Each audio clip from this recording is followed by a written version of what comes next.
Dramas. Frente al desaparecido, en tanto esté como tal, es una incógnita el desaparecido. Si no reapareciera... A la par mía había un médico donde me tomaba el pulso, yo tenía muchas convulsiones y donde le daba la orden de seguir. En ese campo fui violada 4 veces.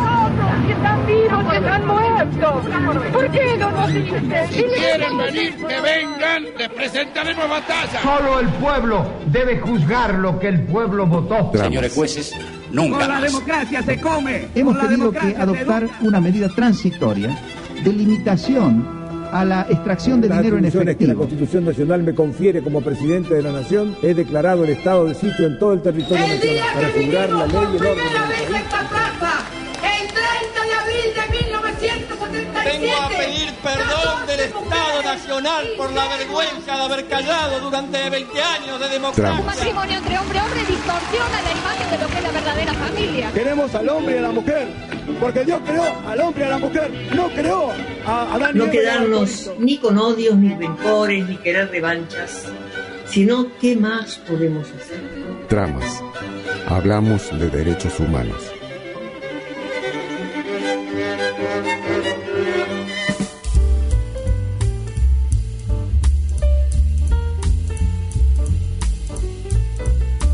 Muy buenas tardes. Arrancamos en un nuevo programa de Tramas aquí en FM Cacán, la más escuchada, dicen por ahí.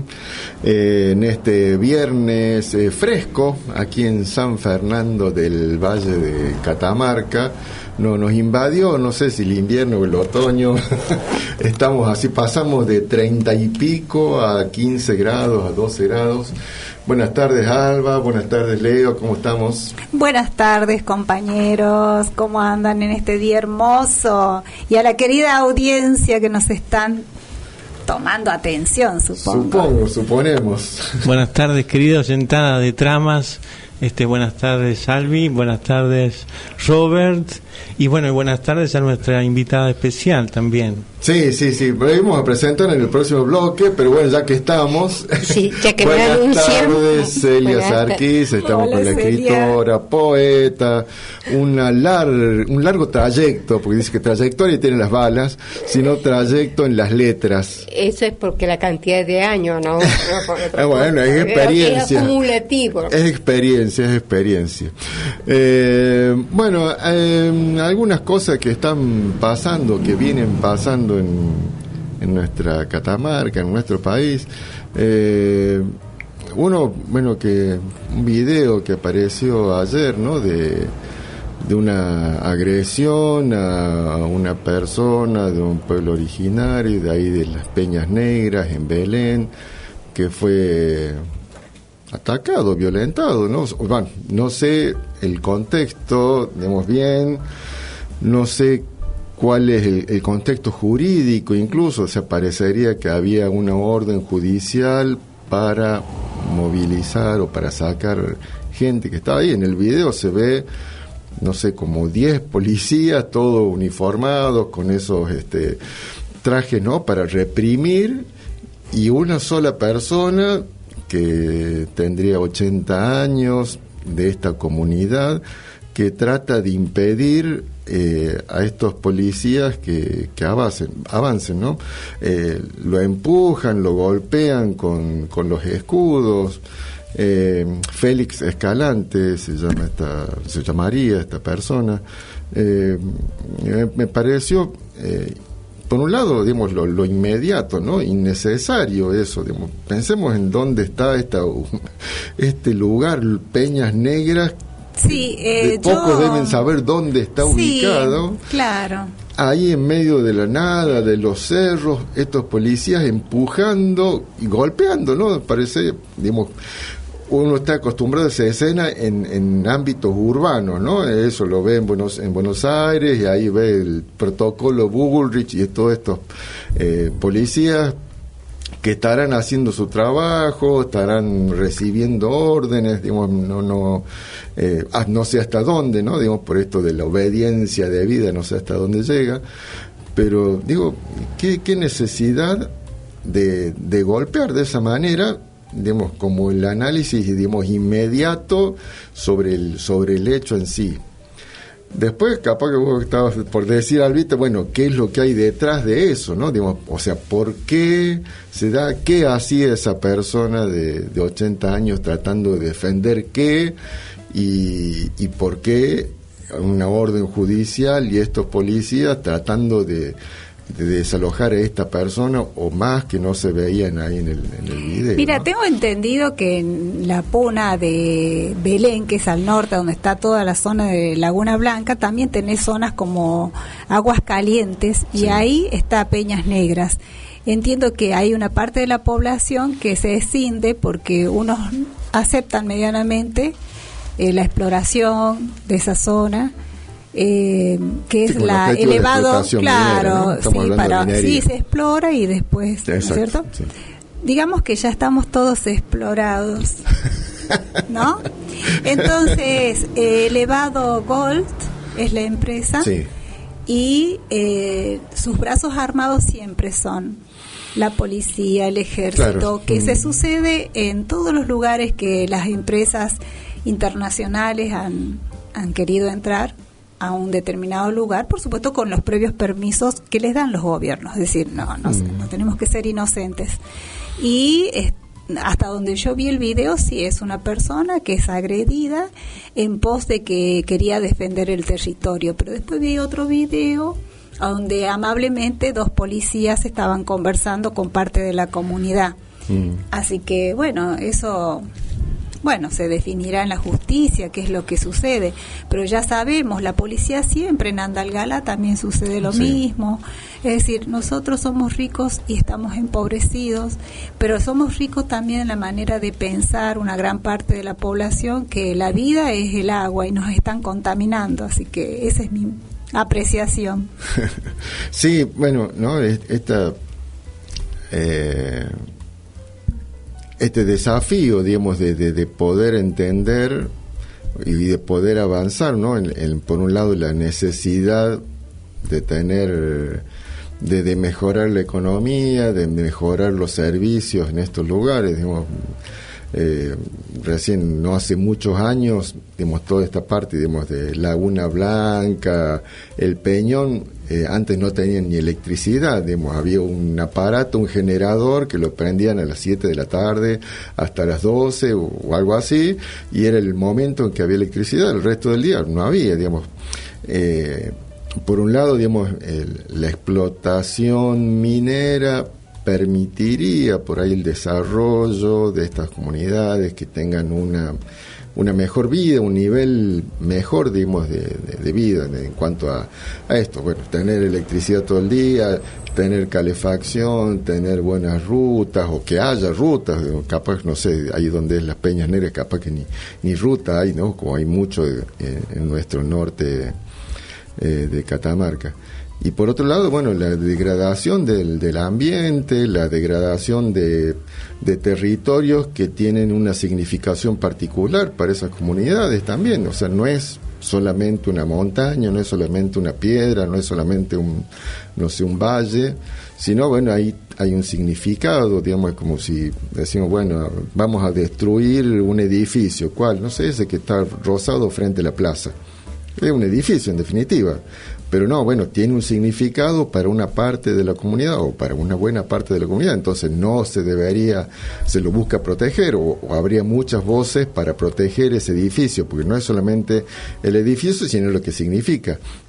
Me parece que aquí también está eso, y obviamente está lo del agua. Digamos, el agua ha sido un recurso valiosísimo en esta parte, digamos, de la Argentina, ¿no? En Catamarca, La Rioja, el agua era la diferencia entre vivir y morir. Pregúntale a Luis Franco nomás. Claro, sí, exacto, ¿no?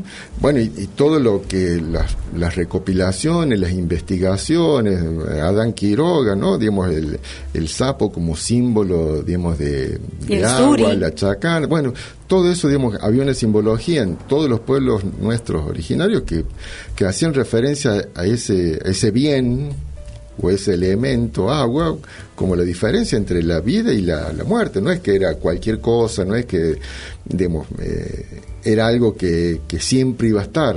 O sea, en algunos momentos evidentemente no estaba presente y había una necesidad, porque eso significaba eso, vivir, morir, que haya pasturas o no para los animales, poder sembrar o no poder sembrar o cosechar.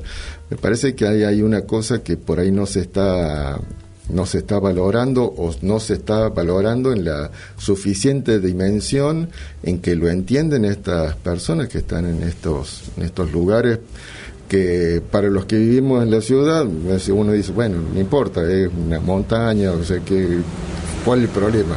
Y aparte, ¿cuántos viven ahí? Digamos, se hace esa ecuación, ¿no? De decir, bueno, ¿qué importa? O sea, igual que por ahí hacen esa misma ecuación desde las urbes o desde Buenos Aires, decir, bueno, ¿qué importa Catamarca? ¿Cuántos viven en Catamarca? Nadie. O sea, no llega el 1% del padrón. Entonces, bueno, listo, no le mandamos platos, no existen. La defensa de los gobiernos ahora es más nítida, diciendo de que somos preexistentes, ¿no es cierto? Y somos los que aportamos para que el dinero se distribuya equitativamente. Somos zonas de sacrificio, siempre lo fuimos. El puerto ganó. Sí, el puerto ganó. Bueno, hoy vamos a estar hablando un poco de eso, ¿no? El puerto ganó. Entonces, nosotros somos mirados como una estética folclórica, turística. Y cuando alguien se ponga a analizar seriamente lo del turismo, por favor, hay que empezar a desmitificarlo. Y este tema que decías del agua y las personas que viven allí, en realidad, en toda Latinoamérica se repiten los mismos videos. En todo el Perú es terrible, ¿no es cierto? Y allí tienen agua dulce en lagunas. Y es por eso el desguace de todo lo que tenga que ver con la agricultura. Yo estuve mucho tiempo viajando a Antofagasta la Sierra y a la zona del Peñón, y que nos decían, allá hay una reunión de agricultura familiar, le haces el favor de darle. Nosotros éramos mensajeros para que ese grupo de agricultura familiar hiciera una conexión con otro grupo que no estaba en la agricultura y estaban interesados. Entonces es importante tener en cuenta que el desguace que se está haciendo a nivel nacional, haciendo de que les quede más lejos todavía la posibilidad, ¿no es cierto?, económica a las personas de los lugares alejados al centro de lo que es la capital de Catamarca.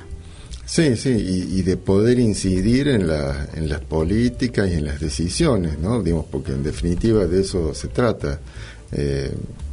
Si hubo esta resolución judicial para desalojar estas personas, y se veía a este señor que se enfrentaba a ese pueblo, a esas fuerzas policiales, diciéndoles no tienen permiso, evidentemente no, ese tema no se resolvió del permiso para que ingrese esta minera, que no sé cómo se llama, pero bueno, es una minera más, digamos, que ni siquiera son capitales de acá, argentinos, sino que son internacionales, y andás a saber de dónde viene la plata que están por supuestamente invertir aquí.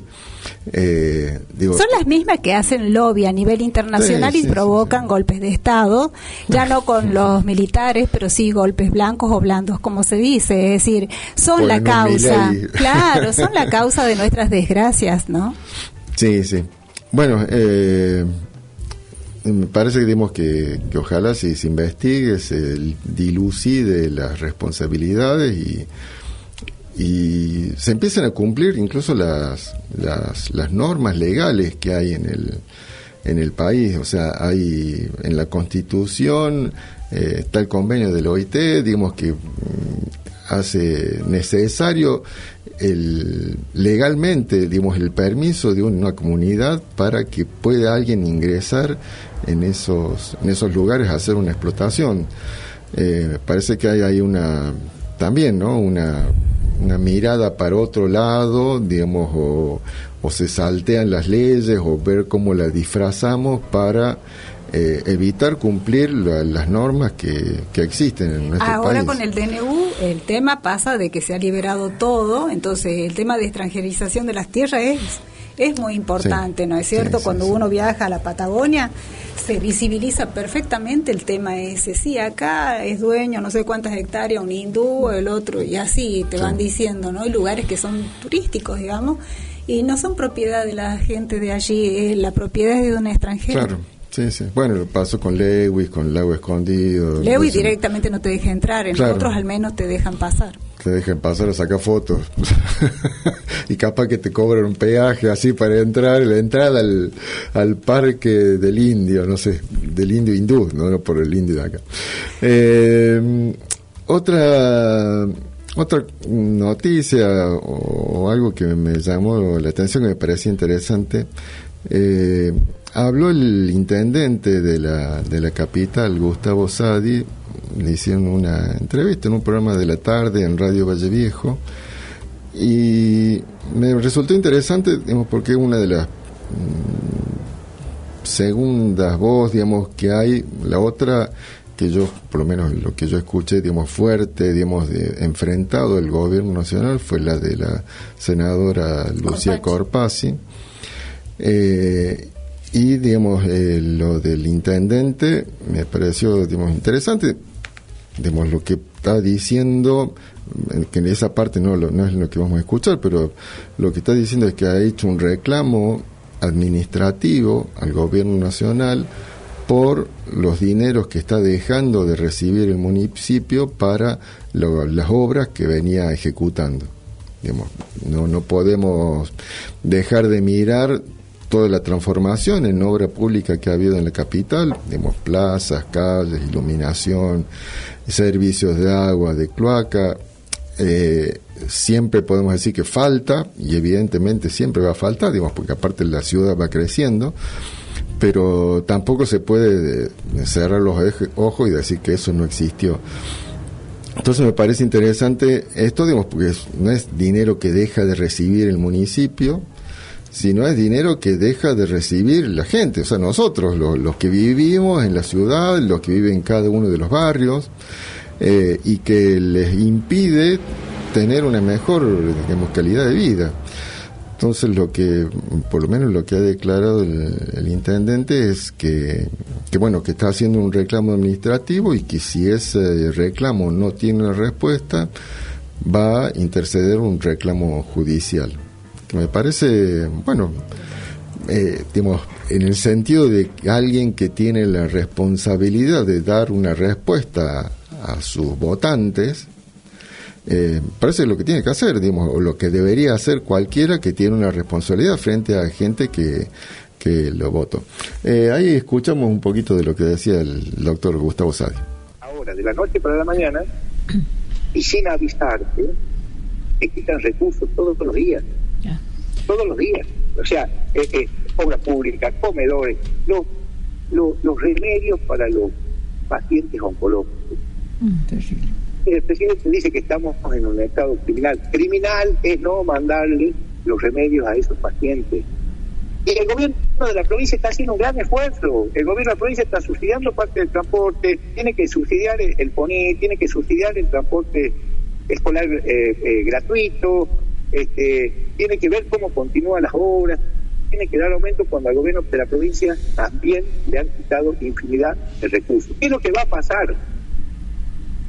Va a haber un gobierno nacional que no tiene las funciones esenciales del Estado. Las funciones esenciales del Estado, pues, seguridad, salud, educación, obra pública, desarrollo económico, eso lo tienen las provincias y los municipios. Y va a haber un gobierno nacional equilibrado de su cuenta, ¿a costa de qué? De los jubilados, que realmente es criminal lo que están haciendo con los jubilados, y también a costa de recursos dentro del país, a recursos de los catamarqueños, de los riojanos, de los costeños, de los cordobeses, y va a haber provincias absolutamente desfinanciadas. Por eso, hoy esto no se trata de un gobierno.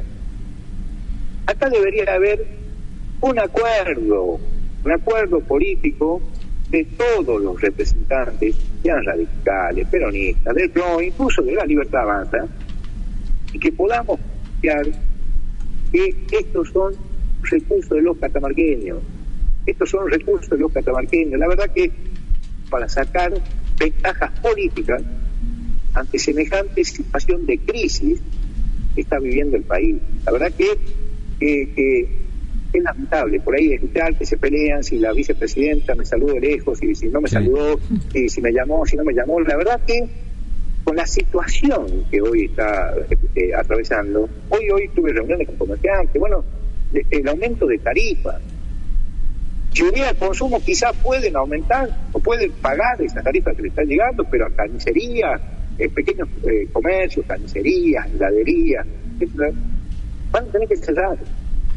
Doctor, y un puesto de trabajo que se pierde es una catástrofe. ¿Cómo vamos a poder en el día de mañana seguir con el asfalto, seguir con la obra de cloaca? Mire, el otro día sacábamos la cuenta en un barrio. ¿Cuánto debería pagar cada vecino si nosotros teníamos que asfaltar el barrio? Era cerca de 2,5 millones de pesos cada vecino. Sí. ¿Usted cree que puede hoy pagar los vecinos eso? No lo puede pagar. Entonces, reitero,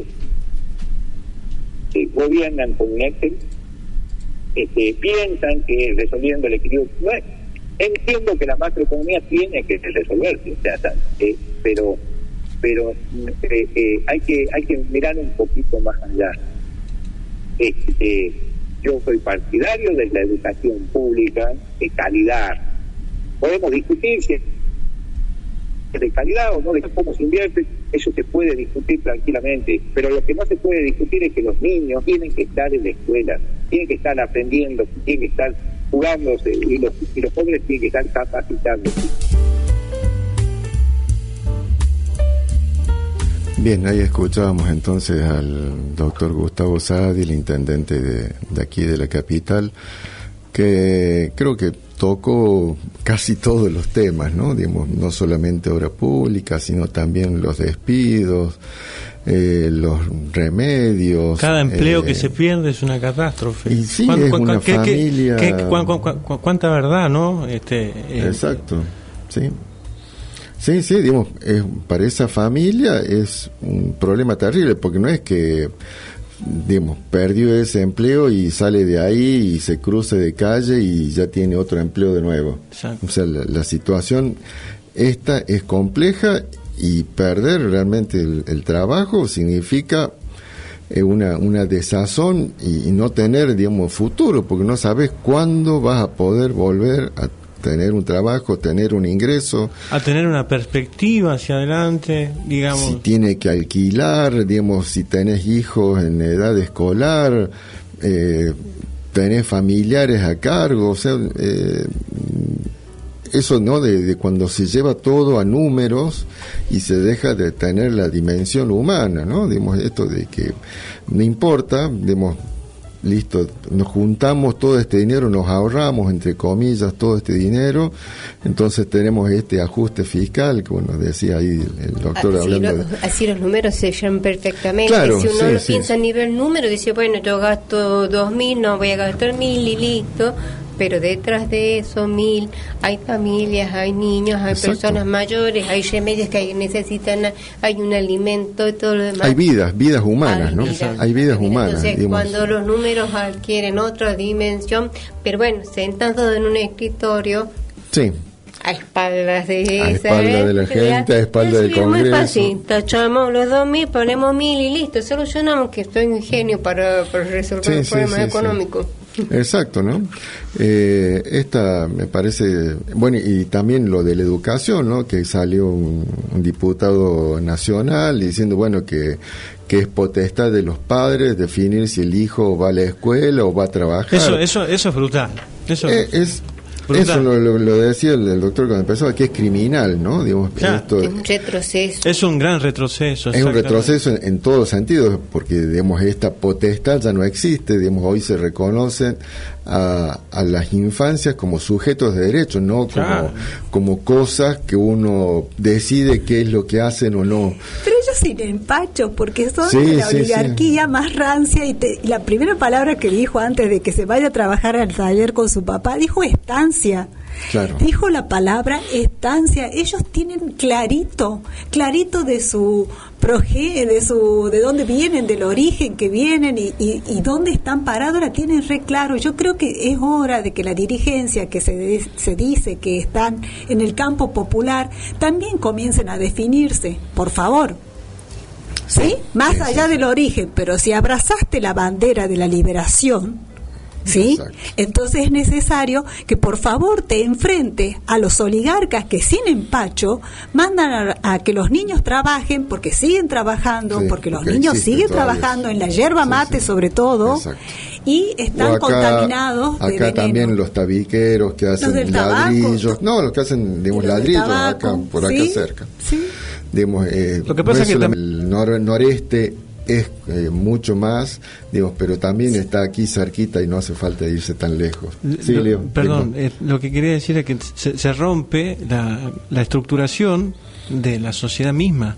Si vos, digamos, si la educación no es obligatoria, si no se vuelve, porque el chico, digamos, va a haber una cantidad que no irá a la escuela entonces, porque no sé, los padres decidirán que no. Entonces habrá una sociedad muy diferente a la que cambia la configuración, y eso, digamos, es retroceder. Totalmente, sí. O sea, la ley 1420, que es la ley de educación obligatoria, exacto, y universal, digamos, y gratuita, es de 1800, los fines de 1800, no me acuerdo exactamente el año. O sea, hace 2 siglos que se discutió eso. Perdón, pero normalmente un padre que decide no mandar a un hijo a la escuela es porque lo va a incorporar al ámbito laboral. Porque normalmente los padres dicen, no, bueno, va a la escuela porque a veces también tiene un mate cocido ahí, se entretiene, bueno, le tiene como una serie de facilidades y cosas.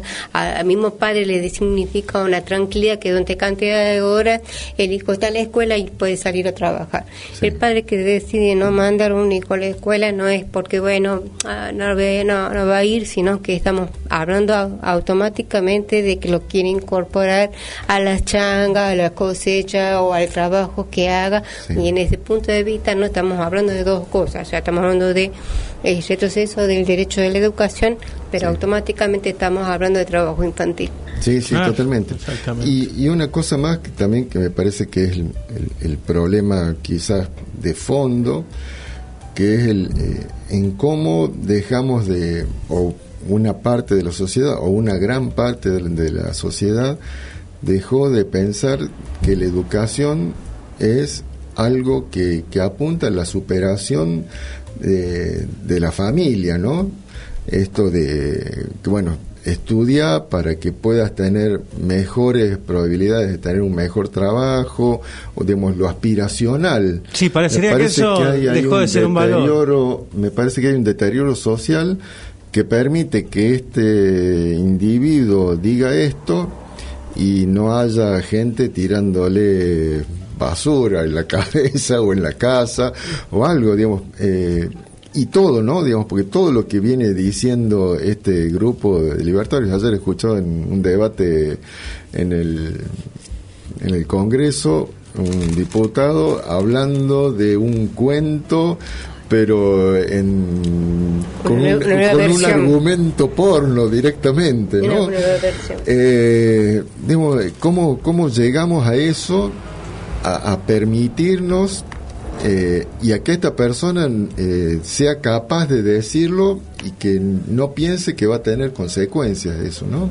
O que va a tener un respaldo de una parte de la sociedad, o que una parte de la sociedad lo va a sostener para que esa persona pueda seguir diciendo cosas. Y esa persona no es cualquier diputado, sino es el presidente del bloque de diputados libertarios, que lo desplazó el que estaba antes. Bueno, digo, el deterioro me parece que es muy profundo. No es solamente, digamos, lo que uno por ahí ve esto y decir, bueno, se espanta, decir, ¿cómo va a decir esto? O sea, cómo hay un escenario que permite, ¿no?, que esto se pueda dar. También hubo ayer no ayer, en estos días, el tratamiento del DNU en la Cámara de Diputados, y hablando precisamente de la cuestión legal, hubo varios especialistas en derecho constitucional que todos hablaron de lo inconstitucional que es este DNU, el 70-2023, que estamos viviendo, del que somos víctimas, y que ahí escuchamos una partecita que decía, digamos, cada uno. De la perspectiva constitucional, convencional, el decreto de necesidad de urgencias de 70-2023 es nulo, de nulidad absoluta e insanable. El DNU 70 emitido por el Poder Ejecutivo debe ser rechazado por el Congreso. Ya lo hizo el Senado. La apelación es a esta Cámara por su manifiesta nulidad constitucional, absoluta e insanable. Ninguno de los 6 requisitos que la Constitución y la jurisprudencia de la Corte Suprema establecen para que un DNU pueda dictarse están cumplidos. Este DNU es un total despropósito, una aberración jurídica, un disparate irracional, ilegal e ilegítimo en forma y en contenido. Ya tenemos 2 sentencias de Cámara declarando la inconstitucionalidad de este decreto. Señores legisladores, les estamos pidiendo, reclamando la nulidad y no la derogación del decreto 70/2023. Me gustaría más llamarlo como pedagogía de la crueldad jurídica. Esto es un acto jurídico cruel, absolutamente cruel. A fines del mes de diciembre presentamos la demanda ante la competencia originaria demandando la manifiesta inconstitucionalidad y la declaración de nulidad absoluta del decreto por razones de necesidad de urgencia 70/23.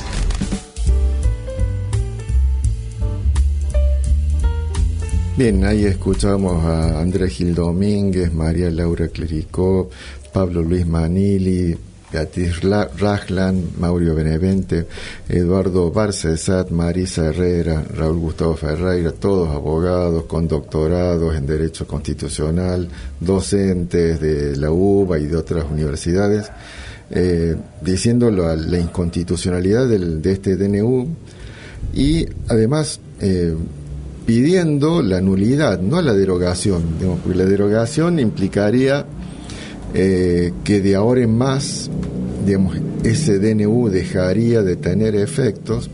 En cambio, solicitar la nulidad implicaría que todo lo que se hizo en base a este DNU es nulo. Digamos, entre todo eso, digamos, hay una diferencia entonces enorme, retractivo, claro. enorme, digamos, porque la nulidad implica eso. Por ejemplo, la ley de alquileres que ha sido derogada por este DNU, todos los contratos que se hayan hecho en el marco de esa ley que ya no existe dejarían de tener efecto, serían nulos también, claro, esos contratos, claro. Por decir algo que por ahí es más común. Bueno, eso se está el otro día en la Cámara. Mira que yo no soy de leer noticias, pero había leído que hasta el Fondo Monetario Internacional ve con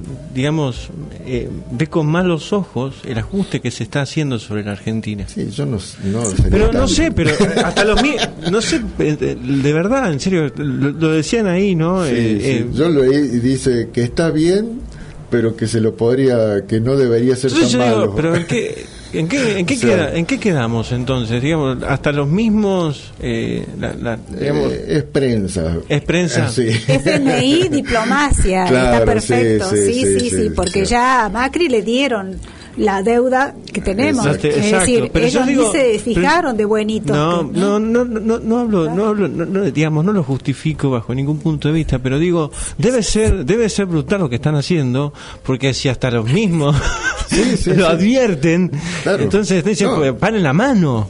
Obviamente que se dan cuenta, y lo que tratan de decir es, mira, el responsable de esto es Milei, y no nosotros. Claro. Eso lo está haciendo él. Nosotros argentinos. Claro, yo argentino, dice el FMI.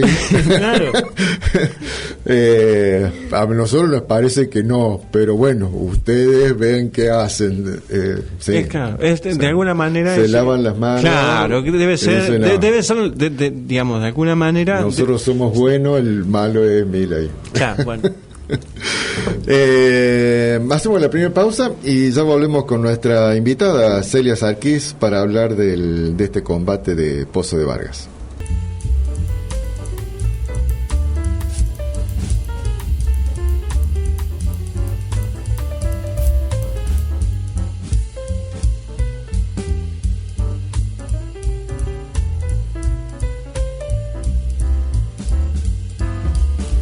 Estamos de regreso aquí en Tramas, en FM Cacán, con nuestra invitada de la tarde, en esta tarde fresca, Celia Sarquís, la escritora, poeta y etcétera.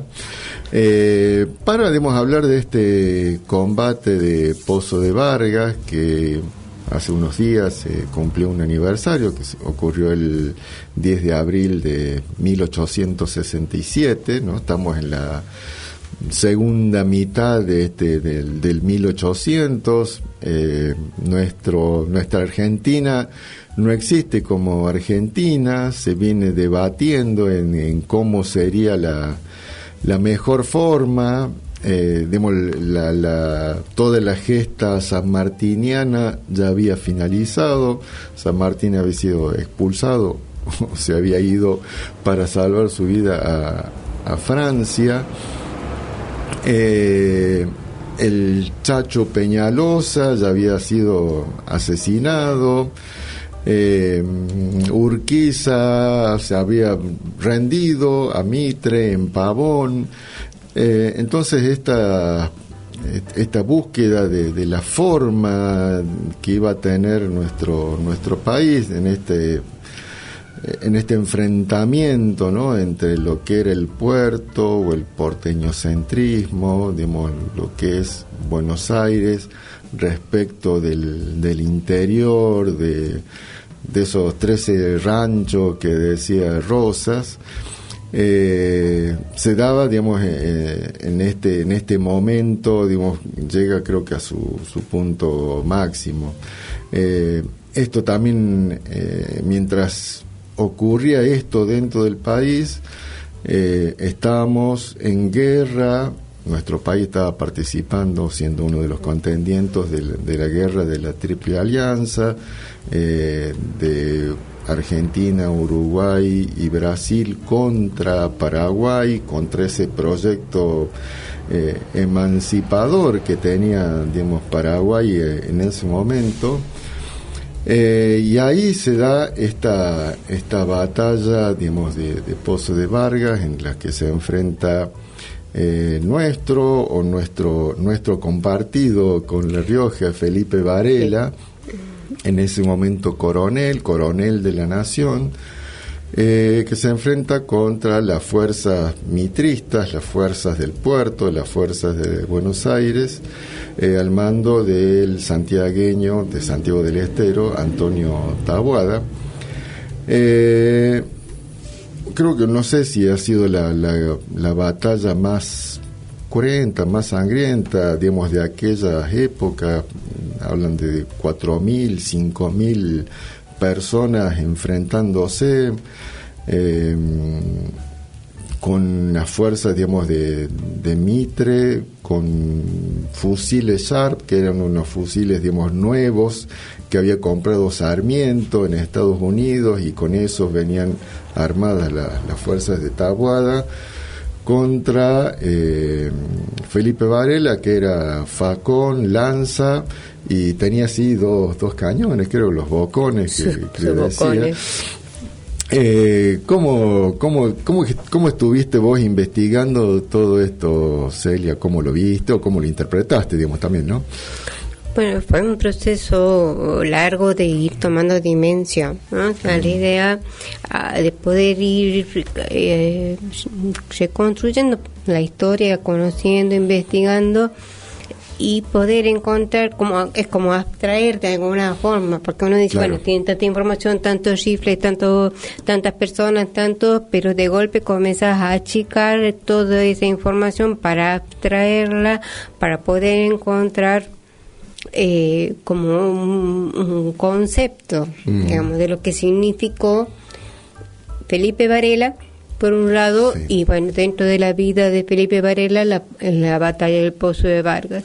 Este proceso de abstracción, bueno, voy a recordar que yo soy escritora. Sí, no soy historiadora, historiadora, así que lo voy a ver desde un punto de vista de cómo clasificamos nosotros a los personajes. O sea, Felipe Varela vendría a ser lo que nosotros llamamos en literatura como un personaje secundario en su inicio. No secundario porque tenga menos valor en este caso desde el punto de vista histórico, sino porque él respondía a otros líderes. Entonces, un buen soldado es aquel que respeta la orden, que sigue el mando de sus superiores. Entonces, en ese sentido, él, sobre todo con Chacho, fue su mano derecha y respetó, porque en algún momento hay algunos desacuerdos por este tema de algunas órdenes que daba el Chacho, después sobre todo del Tratado de Banderitas, pero Felipe era en ese sentido muy respetuoso, pero cuando en ese panorama, digamos, Urquiza no, Chacho ya no, Felipe va a pasar de ser un personaje secundario a un protagonista. Claro. Después eso fue tomar como un descubrimiento del personaje por parte mía, decir, bueno, cómo va, como si uno lo visualizara detrás de una línea donde están en segunda fila, digamos, los que son los comandantes, y de golpes él toma ese protagonismo y encabeza esa batalla. Sí, decide tomar, ¿no?, ese protagonismo, porque también podría haberse quedado donde estaba. En Chile. Y ya está. En Chile, tranquilo. Hay una decisión, decide, ¿no?, de hacer eso. Incluso creo que vende tierras para comprar armamentos, ¿no? Digamos, o sea, no es solamente voy a hacerme loco ahí a ver cómo sale, sino... No es tan solo administrar los bienes sino que poner los bienes propios. Claro. En pos de un ideal. Eso es muy fuerte, porque él era estanciero, tenía su molino, tenía sus animales, tenía su experiencia heredada de su padre de la crianza de animales, del engorde, de la venta por Chile, todo más. Podría haber mantenido toda su vida en pos de eso y decide... O decir, bueno, hasta acá llegué, bueno, listo, que siga otro. Problemas, vean cómo se las arreglan, y él ve esa instancia como yo lo imagino a él viendo eso como casi una epifanía, ¿no? Claro, un darse mandato, cuenta, ¿no?, que bueno, ahora le tocaba a él, era el momento en que él encabezaba. Yo creo que no sé si puede decir, bueno, confiarse pero es como que todo lo que implicaba la previa del Pozo de Vargas era como una seguridad de un triunfo por parte de Felipe Varela. Mayor cantidad, bueno, había, esto que decía recién, había desigualdades, pero había una diferencia muy fuerte del lado de las tropas federales, del gobierno de la Guardia Nacional. Eran soldados pagos, preparados, claro. O sea, los ponían a hacer eso como un trabajo, mientras que del otro lado había pura pasión, puro idealismo, pura defensa fuerte de los ideales. Entonces, yo creo que eso es mucho más fuerte a la hora de un enfrentamiento. Pero bueno, ahí de alguna manera Pozo de Vargas, Felipe pasa a ser la figura del antihéroe, porque comienza un proceso de decaimiento, ya sea de su parte de su salud, de pequeñas batallas en las cuales va teniendo derrota, de un exilio nuevamente, hasta su muerte final. Sí, ¿no? Y hace un rato hablábamos de la importancia del agua, y en este caso, digamos, casi que la derrota de Felipe Varela se debe a eso, ¿no? A la escasez de agua o a la traición, digamos, de uno de sus generales para toda la parte sur de La Rioja, digamos, y San Juan. Varela cruza, digamos, ¿no? De Chile, cruza y empieza a subir desde lo que sería Mendoza, San Juan, para llegar a La Rioja. Todo eso es, bueno, si alguno ha podido viajar, una zona casi desértica, ¿no? No hay posibilidad de tener agua y, digamos, pensemos esto hace 1867, bueno, 150, un poco más de 150 años, lo que no había caminos, que no había ni casas, ni nada. Ese recorrido lo venía haciendo Felipe Varela, sabiendo que lo esperaba Taboada ahí en La Rioja, y entonces, digamos, lo que tengo entendido, por lo menos eso es lo que dicen las crónicas, en ese lugar, que es la estancia de los Vargas, donde había un pozo de agua, él iba a repostar ahí a todas sus tropas para refrescarse. Después de todo esto, estamos hablando de abril, o sea, hasta la semana pasada tuvimos acá, ¿no? 30 grados, 30 y pico, o sea, más o menos esa, supongo uno, que era la temperatura. Pensemos esto, ¿no? 2.000, 3.000 personas, digamos, caminando o, digamos, en caballo. Por ahí es difícil de imaginar esa columna yendo a este pozo de agua para tomar agua, para que los animales tomen agua, para tener un descanso, para refrescarse, para, bueno, prepararse un poco para ese enfrentamiento que se iba a dar con Taboada. Y bueno, ahí es donde ocurre la traición.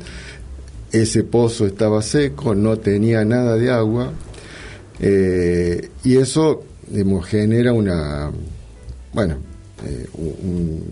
no creo que haya sido derrota, digamos, porque por ahí después hablamos de lo que fue la batalla en sí, el resultado, pero sí una desventaja enorme frente a otro que lo estaba esperando, que estaba fresco, que tenía agua y que estaba, digamos, apostado ya, digamos, para recibir el ataque. La ubicación estratégica. Lo que pasa es que acuérdate que Felipe escribe una carta, que se comienza en este caso la novela, escribe una carta anunciando a Taboada que a tal hora va a tomar. Eso le proporciona al enemigo la posibilidad de elegir el lugar. Claro.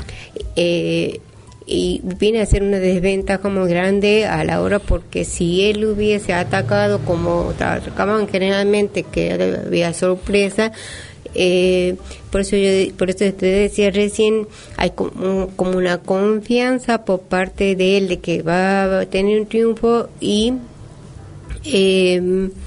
está esta cuestión de la humanidad, que es una cosa que trató de defender, porque justamente la carta que escribe, lo que él pide es que Taboada defina un lugar lejos de la ciudad, porque él no quería que la gente común, los civiles, digamos, los que viven en la ciudad de La Rioja, en medio de esa batalla. Entonces Taboada decide ahí el Pozo de Vargas, que era una zona donde se extraía la tierra para hacer ladrillos. Entonces el mismo pozo era de que se iba sacando la tierra de un tal Vargas de apellido. Y esos son algunos de los factores. Pero además, el tema del agua no es puntualmente de ese día. El tema del agua es, de alguna forma, la problemática que nosotros tenemos como norteños, en gran medida de lo que estábamos hablando muy al inicio del programa, de zonas desérticas donde no hay forma de cultivo. Entonces, como la problemática del agua va atravesando, bueno, en ese caso de toda la novela va apareciendo aquí y allá, porque de alguna manera es como un protagonismo que tiene el agua. Y después de Pozo de Vargas, que bueno, en ese momento de la escasez hay una cuestión muy particular, porque termina la batalla, se hace el desbande y comienza a llover. Entonces es como ir encontrando esas figuras fuertes de la realidad histórica para poner o agregar el dramatismo que tuvo en ese momento. Eso que hablaba recién en realidad se da antes, cuando Felipe le pide a Carlos Ángel que cierre las compuertas para juntar agua en otro sitio. Sí, las mesillas. Y ahí van a tomar a refrescar, deciden seguir. Claro, cuando llegan al pozo que sí tenía agua, estaban perpetrados a una pequeña colina. Entonces el que se quería acercar obviamente iba a ser muerto con el rifle. Por eso es como que hablan también de varias traiciones que se exhiben. Es esta cuestión de confiar en Carlos Ángel en una tarea que de alguna forma iba a afectar a todos sus hombres. A todo el grupo, claro. Por un lado, bueno, lo de Urquiza, que era una indiferencia ante esta lucha, y que bueno, vean cómo lo resuelven, y me mandan una nota y me avisan, pero que casualmente sería asesinado, creo que 2 días después, creo que fue el 12 de abril, ¿no? De otros años, digamos, pero ahí, digamos, presumiblemente por esta traición que hace, digamos, a todo el federalismo argentino, digo, porque eso es lo que está atrás, ¿no? Sí. De esta batalla, lo que se está discutiendo, bueno, porque no es Varela y Taboada. Claro, el tema comienza como un movimiento así más a nivel nacional, que se da en la zona de Cuyo.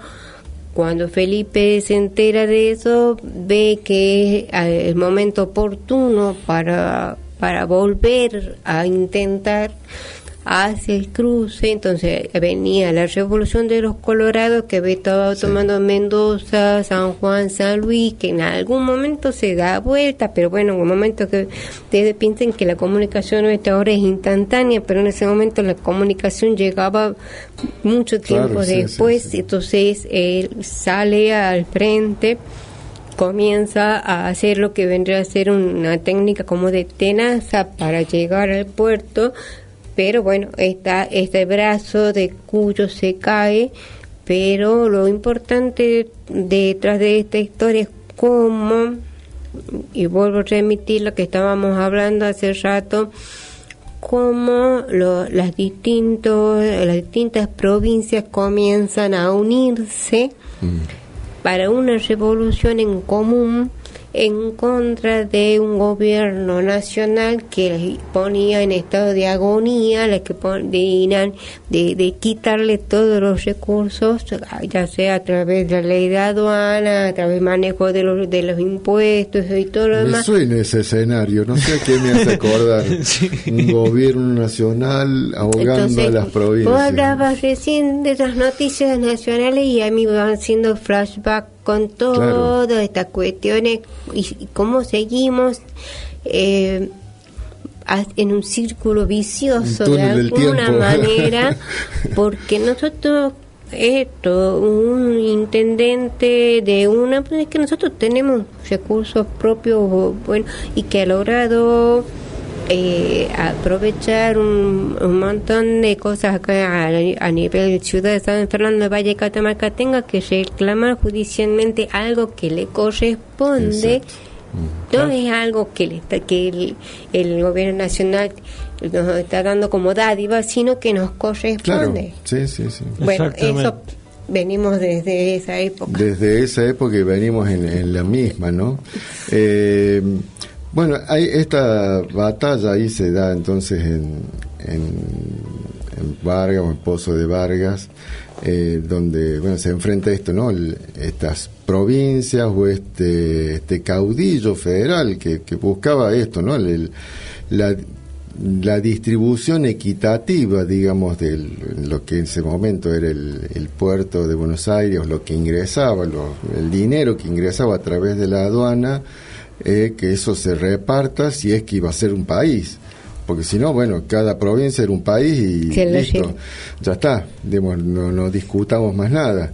Ahora, si no va a ser eso, digamos, países, digamos, atomizados, balcanizados, que algo posterior, digamos, pero con esa idea, ¿no?, de cada provincia un país, si va a ser una nación, tiene que haber una distribución de los recursos para que el desarrollo sea integral y no solamente, digamos, de un lugar o de una provincia o de una región que era la capital de Buenos Aires. Cuando hablas de recursos y hablabas también de la guerra de Paraguay,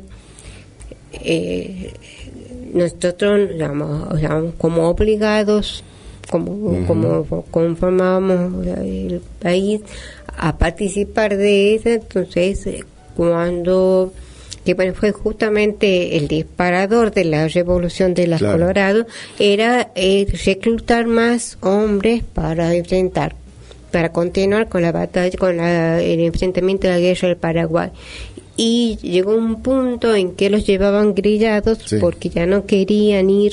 Exacto. Y es muy particular la revolución de los Colorados, porque en realidad los de la Guardia Nacional de Mendoza deciden abrir la cárcel porque estaban enojados porque no le pagaban el sueldo y porque le habían dicho que la guerra de Paraguay era como pan comido, eran unos meses nomás y ya se resolvía, y estaban pidiendo más gente y mientras tanto habían tenido un montón de bajas y todo lo demás. Entonces se enojan y abren las puertas de la cárcel y salen todos los que estaban presos, dentro de esos presos, y a partir de ahí comienza, es como la típica bola de nieve, ¿no? Comienza a gestarse algo de un día para otro y comienza a crecer hasta este ápice que fue la batalla de Pozo de Vargas, con un ejército, como decías también al principio, unos mayores ejércitos que llegan a conformarse en toda esta etapa de la lucha unitaria federal. Claro.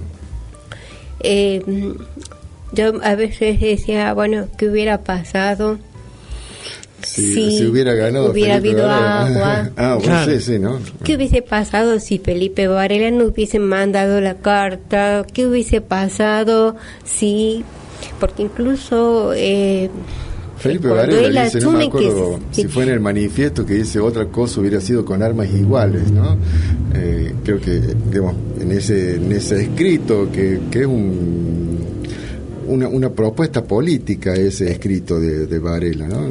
Eso también era una forma de ver, porque uno dice que escuchó de Felipe, escuchó que era un sanguinario, que era un asesino, que era un culto, todo lo demás, y uno lee las proclamas y entiende perfectamente su concepto, que a su vez es un concepto vinculado con la Unión Latinoamericana, era un hombre sabedor de la realidad, no solo de Argentina, sino de toda Latinoamérica, que además había estado visitando, en el caso de Bolivia, en el caso de Chile, y que tenía contactos. Uno va tomando, por así es como si uno a medida que iba incorporando, iba tomando mayor dimensión de eso que significó Felipe Varela para Catamarca y para Argentina. Fíjese el dato de la carta, ¿no?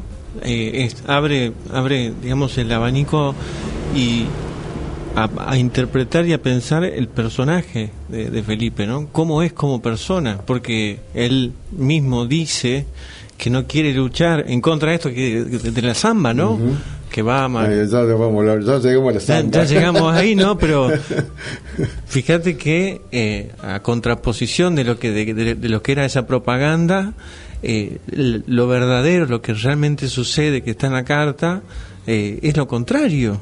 Sí, y que no es en el único lugar que lo hace y encima él le dice, digamos, cuando va a tomar Salta o cuando quiere ingresar en Salta, hace esa misma carta, ¿no? Diciendo que salgan las fuerzas militares o los que se van a enfrentar fuera de la ciudad, para no él tener que ingresar en la ciudad de Salta. Incluso le da la posibilidad a su adversario de elegir un lugar, de decir, o sea, Bruce Lee le hace así con la mano. No, pero de pronto no se lo imagina un hombre cabal, digamos. Claro, sí. Da a pensar, digamos. De otra época, digamos. No, pero realmente, y además sumándole que tranquilamente pudiera haberse quedado trabajando en sus menesteres, más importancia tiene su idealismo todavía. Por eso como uno a veces ve la historia como el dibujo ese que uno está parado y dice es un 6 y el otro dice no, es un 9, ¿no? Pero siempre hasta el día de hoy, mientras escribía o después de la presentación, no he dejado de escuchar algunos comentarios así de era un bandolero prácticamente, ¿no? Y estas consideraciones de le mandar una carta avisando que se, todo lo contrario. Por favor, es todo lo contrario. Y ahí también cuando fue tratado de Banderita, va Chacho con Felipe a hacer el intercambio de prisioneros. Chacho llevaba a todos los prisioneros de él y cuando va a pedir, a reclamar los propios, se da con que ya lo habían degollado a todos.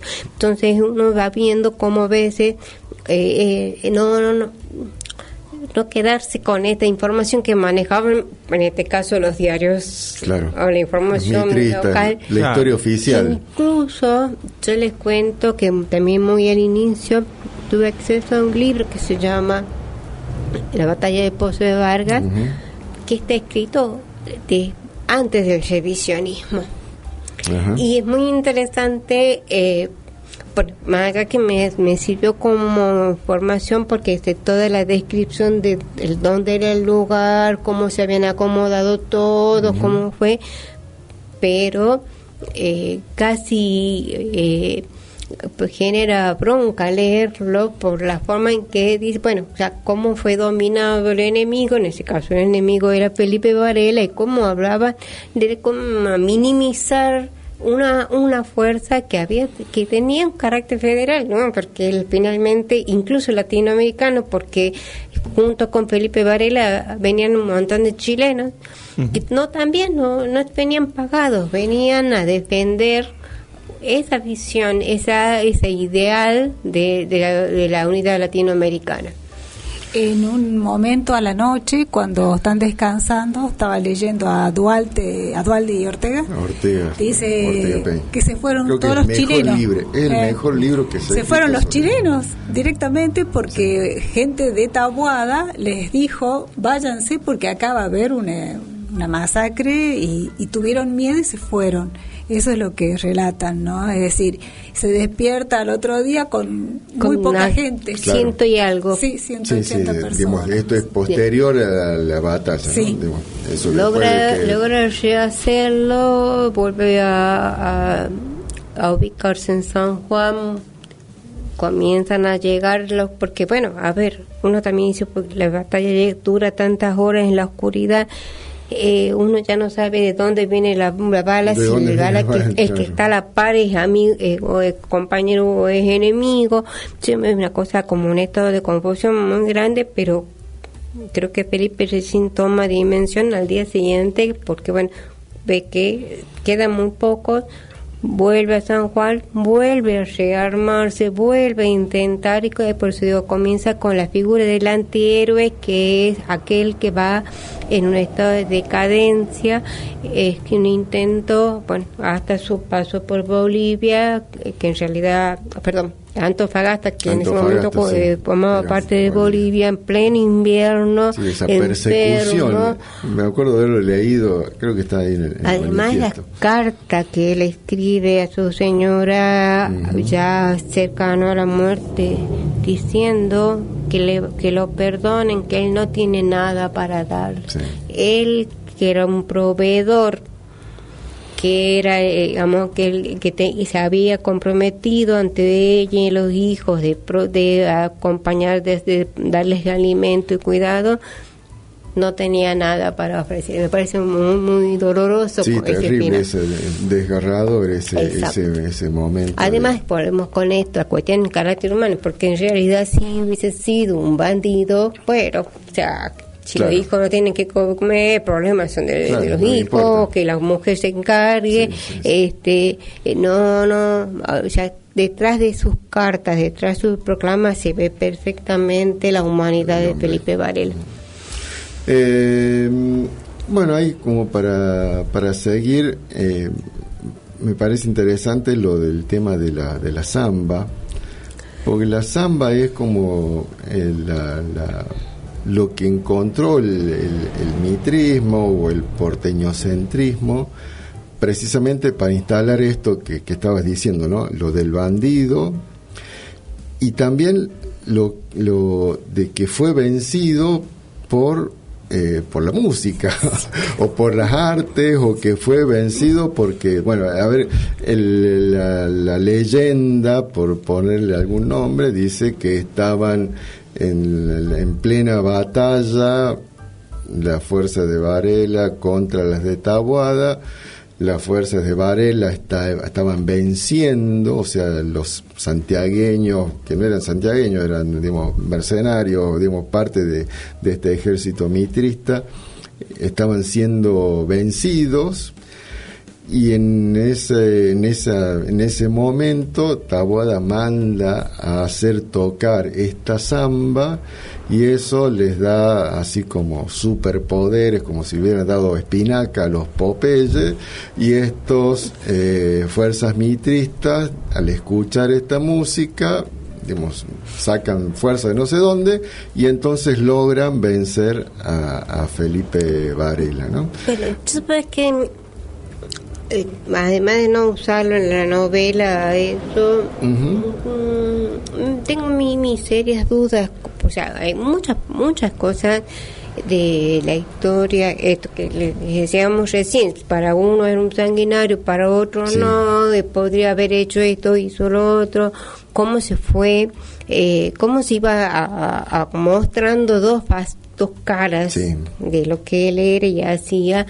Yo tengo mis dudas sobre esa. No, o sea, yo no tengo dudas de que es una mentira. Está bien. Yo no tengo, leyenda. O sea, me parece ridículo que en medio de las batallas vengan unos a tocar la letra música armada también, o sea, y todo lo demás. Sí. No, pero pensemos en o sea, eso, 4.000, 5.000 personas. Es el relato que querían instalar. Ruidos de cuchillos, con balas, con gritos. Por la carga o gritos de dolor, porque han sido con micrófonos para escuchar las armas. Y ahí no sé, viste, un Lollapalooza poniendo la samba para que esta gente les gane. O sea, es totalmente ridículo. Previo a las batallas se puede suponer que sí hubo música y ya había chacareras por el lado de Santiago, y también había una que otra música para alentar previo a la batalla. Sí, o para acompañaban eso, digamos, este largo camino de meses caminando en medio del desierto. Bueno, toquemos algo a ver si nos pasamos la noche mejor, digamos, de lo que estamos. Pero esa ese relato, claro, ese relato se le ha construido. Sí, es un acicate de parte de la oligarquía para poder dejarlo muy mal a Felipe Varela y como que Taboada fue el super ganador cuando en realidad no fue tan así. Fue tan así, para nada. Digamos, lo que no significa que él no se da por sí, siente que sí, fue vencido, pero no como le pintaron, ¿no? Y la oligarquía salteña es la otra oligarquía, junto con la porteña, que acepta eso, y por eso en el norte la siguen cantando. Sí. Me parece que digamos esto de la samba tiene un exceso de épica ese relato, digamos. Claro, se nota que es con una construcción falsa, armada, sí. Cualquiera... La batalla cultural de ese momento se dio, digamos, a través de la samba para instalar, ¿no? La derrota de Varela, que no es solamente la derrota de Varela, sino era la derrota de las ideas federales frente a las ideas unitarias que después serían las que quedarían, y por eso tenemos esa distribución, ¿no? De ferrocarriles y etcétera, de forma de rutas. afirmar por parte del centralismo que nosotros como provincia del norte éramos unas provincias incapaces de gobernarnos por nuestra propia medio, incapaces de pensar, incapaces, lo que nosotros éramos por impulso. Bueno, fue todo un trabajo, por eso yo decía, tener acceso a libros que escritos antes del revisionismo es importante, porque hay una frase que dice que hay que conocerlo al enemigo para ¿qué creían? ¿Qué decían? ¿Cuál era la información? Entonces, si bien, digamos, me decían, por ejemplo, que yo hablaba de los periódicos, encontré un trabajo en la Biblioteca Olmos que habla sobre periodismo en Rosario y va tomando todos los artículos que salen en los diarios de Rosario sobre Felipe Varela, o sea que sobre Felipe Varela se estaba hablando no a nivel sino a nivel país. Y cómo uno dice, pero la prensa no es algo que como hoy que llega a todos los hogares, no. Pero en esta situación así, uno que tenga acceso a comprar un diario es suficiente para que una criada que vive en esa casa lea la noticia, se la cuente a la otra. O sea, la transmisión oral a partir de ahí. Pero la parte de la lucha y la influencia sobre las victorias a las derrotas se dan en el campo de las ideas. Exacto, sí. ¿Cómo instalar dentro del imaginario social esta presencia de Felipe como un ser nefasto? Y cuántos años nos llevó poder revertir, poder limpiar, por eso volvió la imagen del agua en la novela, porque limpiar su nombre, ¿no? La importancia del agua como purificadora de su nombre. Vamos a escuchar entonces esta samba de Vargas, no la recopilación que hace Chazarreta. La samba de Vargas, además de este hecho histórico que recupera, es considerada la primera samba, o sea, la primera música que responde a lo que hoy conocemos como samba acá en Argentina. Se han hecho muchos trabajos sobre eso, digamos, de dónde viene, que es, de la samba cueca, de la marinera, digamos, peruana, del fandango español, todo eso como que fue bajando a través de la colonización desde Perú, llega acá como cueca norteña, cueca chilena, cueca cuyana, y se instala en la parte central como esta samba, como algo ya distinto de todo lo otro. Esta samba es considerada la primer samba registrado, la primera samba. Pues ¿cuál fue la primer chaya? Pasaremos a buscar. Esta es la primer samba. que es una recopilación de Chazarreta. Sobre eso hay muchísimas versiones, sobre todo en la letra. Lo que vamos a escuchar es una que interpretan los cantores de Quillahuasi sobre una letra de Bartolomé Peralta Luna, que toma esa letra sobre recopilaciones que hace nuestro Juan Alfonso Carrizo y Vicente Forte. La grabación es de 1956. Así que vamos con esta samba de Vargas.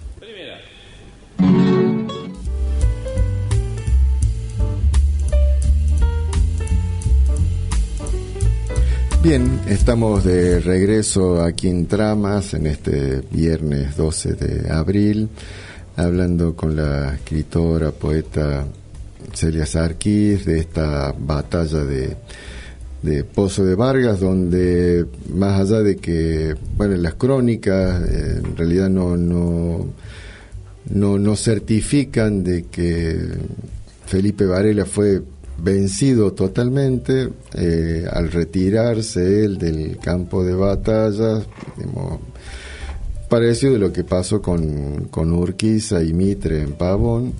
En este caso Taboada se adjudica el triunfo, y en términos, parece, históricos, significa también la derrota de este movimiento federal, porque a partir de ahí se instalaría, digamos, fuertemente el porteñocentrismo en las decisiones y en la estructura que va a tener nuestro país para arrancar el 1900 ya con algo más o menos definido. Hay algo que no sé si lo estuviste viendo o cómo lo viste de esta batalla, porque entre todo lo que ocurre en este Pozo de Vargas es capturada por las fuerzas de Taboada Dolores Díaz, ¿no? Dolores Díaz, que era la compañera de Felipe Varela, no sé si podemos decir amante o algo así, porque estaba casado con Trinidad Castillo, ¿no? Trinidad Castillo. Un amor. Tenía un amor, Felipe Varela, que seguramente no era un acompañante o una compañía, sino que debe haber sido como todas estas mujeres riojanas, ¿no? Como la del Chacho, una guerrera más en ese cuerpo, digamos, en esa fuerza que llevaba adelante Felipe Varela, que es capturada por Taboada y es llevada, digamos, ahí a una cárcel que había en Santiago. Bueno, peor. Sí, esa etapa, digamos, dolorosa en términos personales, digamos, de Varela, ¿no? Digamos, porque lo otro es como lo del ideal, la lucha, digamos, pero ahí es como que se afecta lo íntimo o lo afectivo directo que tenía. Hablaba recién, ¿no?, de la carta esta a Trinidad, pero era como más lejano, me parece, ¿no? Eso era como lo institucional, el matrimonio que tenía, lo que ¿no? sale, puede llegar a salir en un artículo o en un libro de historia. Uh-huh. Sí, la idea, bueno, que la idea de la novela era sobre todo trabajar con la visibilización de las mujeres. Y en un inicio mi idea era trabajar sobre la tigra, más que sobre Felipe. Uh-huh. La tigra era el nombre con la que se le conocía a Dolores Díaz. Con una especie de trilogía sobre mujeres que han tenido un protagonismo en la historia. Con Victoria Romero, ¿no? Bueno. Eso fue la idea inicial. Pero bueno, mientras, por un lado, como que hay muy poca información sobre ella. Sí. No hay muchos datos. Cuando logra salir de las garras de Taboada, volver del Bracho, El Bracho era el nombre de la cárcel esta que estaba ahí en Santiago, que decían que era terrible. Se instala en su pueblo y se dedica al tejido, y con el tejido mantiene a un hijo de Felipe que también es como muy misterioso, a pesar que los libros lo nombran. No hay mucha documentación sobre la presencia del hijo, y hasta sus últimos días, que muere ya adulta. Entonces, digamos, no tenía el contenido épico, claro, que necesitaba para que capaz que lo hay, pero no hay fuentes, ¿no? Digamos, y lo que pasa es que el momento más fuerte, protagónico de ella, es cuando lo salva justamente en la batalla, cuando corre con su caballo y se interpone entre el enemigo Felipe Varela y logra que subir las ancas del caballo y salvarlo de la muerte. Esa es la parte más más fuerte de su historia.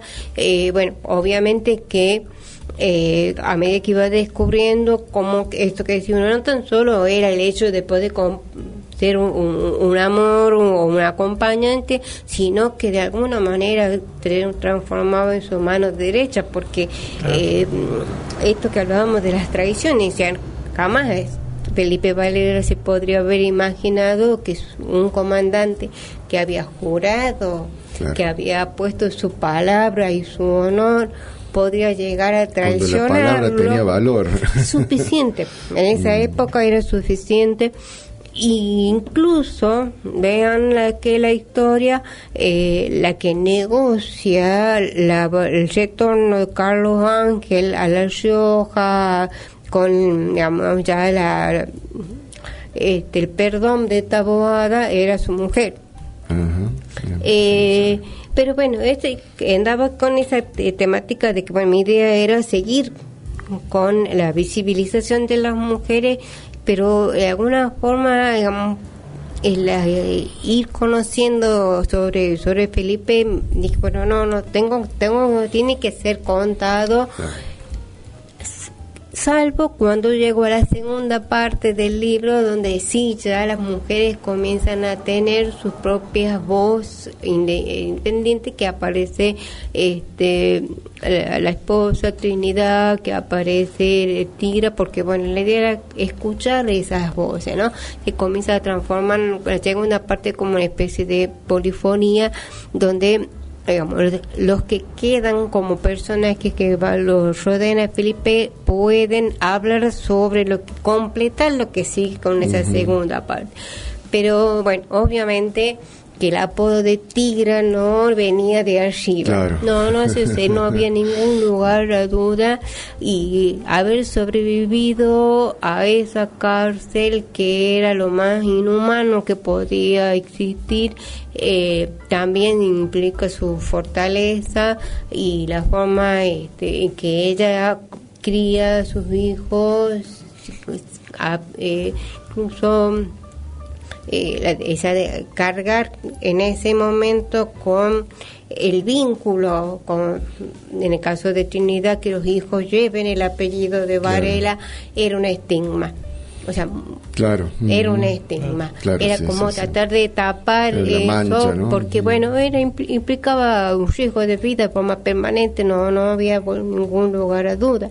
Dice que de hecho Taboada, cuando va a La Rioja, lo primero que hace es ir a buscar la Tigra y llevarla a la cárcel, claro, junto con otras mujeres que la llevan atada como si que pudieran hacer, sin armas, sin nada, la llevan atada a la cárcel. Pero qué conmovedor la escena de ella subiéndolo al caballo, ¿no?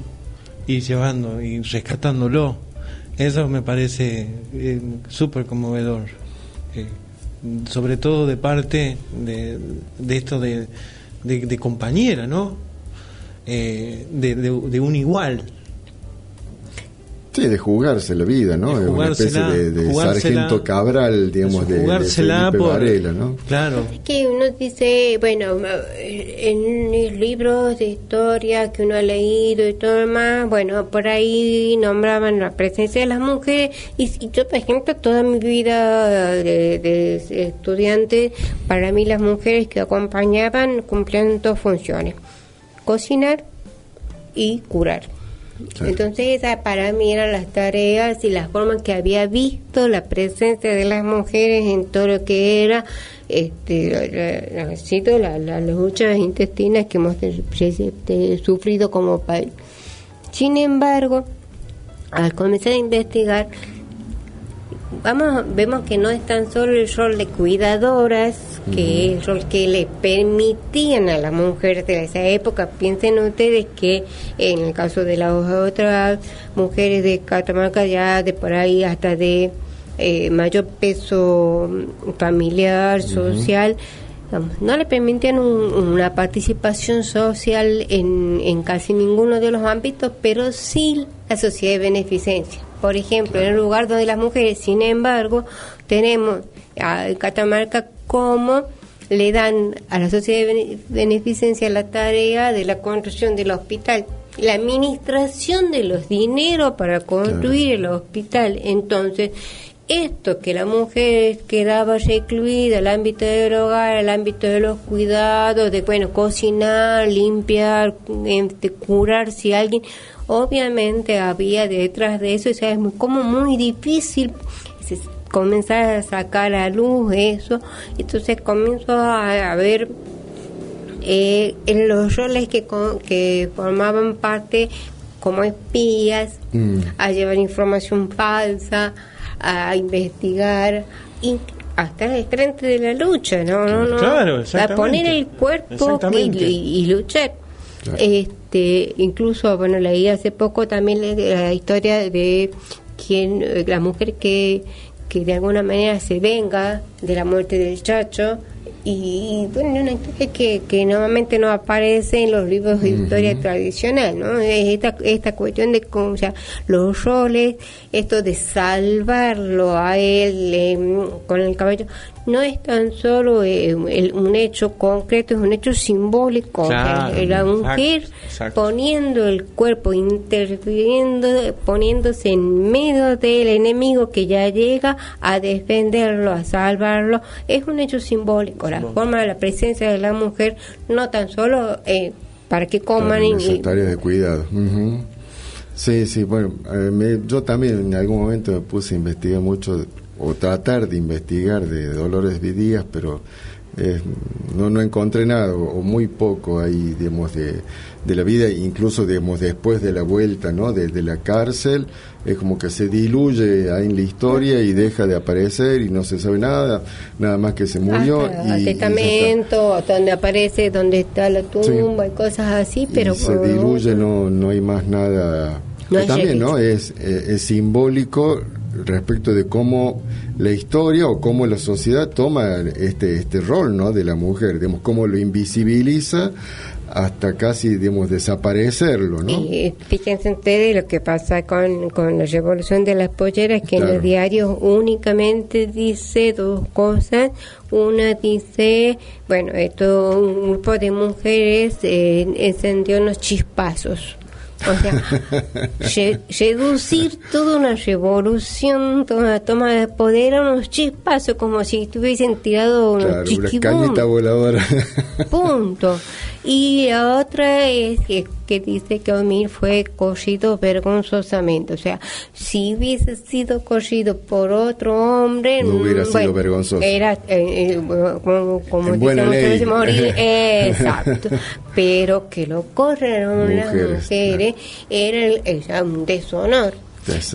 Y eso es toda la información que sale en los diarios de la época, y todo lo demás se mantiene a través de la tradición oral. Entonces, ¿cómo uno toma un diario de la época, y aparecen todos los hombres por ahí en sociales, los cumpleaños, los casamientos, cosas así? Era donde podían orar, pero estas cuestiones como uno puede leer a través de esto, o sea, muy como inocentemente le entregan a la sociedad beneficencia la responsabilidad de administrar los fondos para el hospital, y bueno, después fue años después lo que fue Casa Cuna y todo lo demás. Entonces uno se da cuenta que, además, que la mujer es muy buena administradora de los recursos, claro, y cuidadosa de no derrochar y todo lo demás, pero bueno, nosotros salen así como con gotas, muy pocos datos, pero son datos que nos corroboran esta función que podía cumplir la mujer, que no era únicamente porque, bueno, saber cocinar y saber curar a un enfermo, saber limpiar y listo, sino que tenían ideales, que tenían a su vez pasiones que trascendían lo físico o lo personal, sino que tenían que ver con las posiciones de igualdad, de derechos y todo lo demás. Con respecto al libro, Celia, ¿hay propuesta, charla, para que eso se lleve a la pantalla? Qué hermoso, ¿no?